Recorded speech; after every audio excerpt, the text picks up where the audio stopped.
Like ಮಾಡಿ, share ಮಾಡಿ, subscribe ಮಾಡ್ಕೊಳ್ಳಿ. Good morning friends. ಇವತ್ತು ನಾನು ಅವಲಕ್ಕಿ ಪೊಂಗಲ್ ಮಾಡಬೇಕು ಅಂದ್ಕೊಂಡಿದ್ದೀನಿ. ಅವಲಕ್ಕಿ ಪೊಂಗಲಿಗೆ ಇದನ್ನು ಬೇಯಿಸ್ಕೊಂಡಿದ್ದೀನಿ. ಅವಲಕ್ಕಿ ಮತ್ತು ಪೊಂಗಲ್ನ ತೋರಿಸ್ತೀನಿ. ಅದನ್ನು ವಿಜಿಲ್ ಹೋಗ್ತಾಯಿದೆ, ಬೇಯಿಸ್ಕೊಂಡಿದ್ದೀನಿ ನಾನು. 4 ಹೆಸರು ಬೆಳ್ಳುಳ್ಳಿ ಮತ್ತು 4 ಹಸಿಮೆಣಸಿನ್ಕಾಯಿ, ಸ್ವಲ್ಪ ಕೊತ್ತಂಬರಿ ಸೊಪ್ಪು, ಕರಿಬೇವಿನ ಸೊಪ್ಪು, 1 ಈರುಳ್ಳಿ, 1 ಟೊಮೊಟೊ, ಸ್ವಲ್ಪ ಗೋಡಂಬಿ ಒಗ್ಗರಣೆಗೆ, 2 ಸ್ಪೂನ್ ಆಗುವಷ್ಟು ತೆಂಗಿನಕಾಯಿ ತುರಿ. ಈಗ ಹೇಗೆ ಮಾಡೋದು ಅಂತ ತೋರಿಸ್ತೀನಿ ನೋಡಿ. ಒಗ್ಗರಣೆಗೆ 1 3 ಸ್ಪೂನು ತುಪ್ಪ ಹಾಕ್ಕೊಂಡಿದ್ದೀನಿ ನಾನು. ತುಪ್ಪ ಹಾಕ್ಕೊಂಡ್ರೆ ಚೆನ್ನಾಗಿರುತ್ತೆ ಪೊಂಗಲ್ಗೆ. ಮತ್ತು ಸಾಸಿವೆ ಹಾಕ್ತಾಯಿದ್ದೀನಿ, ಜೀರಿಗೆ ಹಾಕ್ತಾಯಿದ್ದೀನಿ ನೋಡಿ. ಈಗ ನೋಡಿ ಇಷ್ಟು ಗೋಡಂಬಿ ಹಾಕ್ಕೊಳ್ಳೋಣ.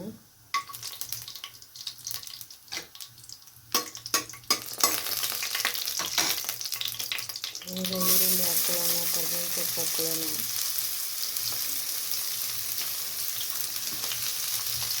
ಎಲ್ಲ ಫ್ರೈ ಮಾಡ್ಕೊ ನೋಡಿ. ಅವಲಕ್ಕಿ ಹೆಸರುಬೇಳೆನ ಈ ರೀತಿಯಾಗಿ ಬೇಯಿಸ್ಕೋಬೇಕು.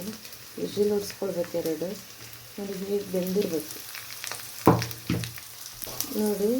ಈಗ ಬೆಳ್ಳುಳ್ಳಿ ಹಾಕ್ತಾಯಿದ್ದೀನಿ. ಬೆಳ್ಳುಳ್ಳಿ ಹಾಕ್ಕೊಂಡು ಫ್ರೈ ಮಾಡ್ತಾಯಿದ್ದೀನಿ. ಹಾಗೆ ಟೊಮೊಟೊ ಹಾಕ್ಕೊಳ್ಳಿ.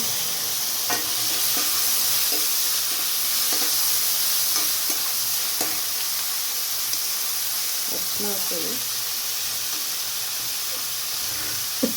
1 ಸ್ಪೂನು.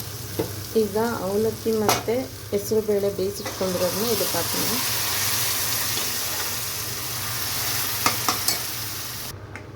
ಈಗ ಉಪ್ಪು ಹಾಕ್ಕೊಳ್ಳೋಣ.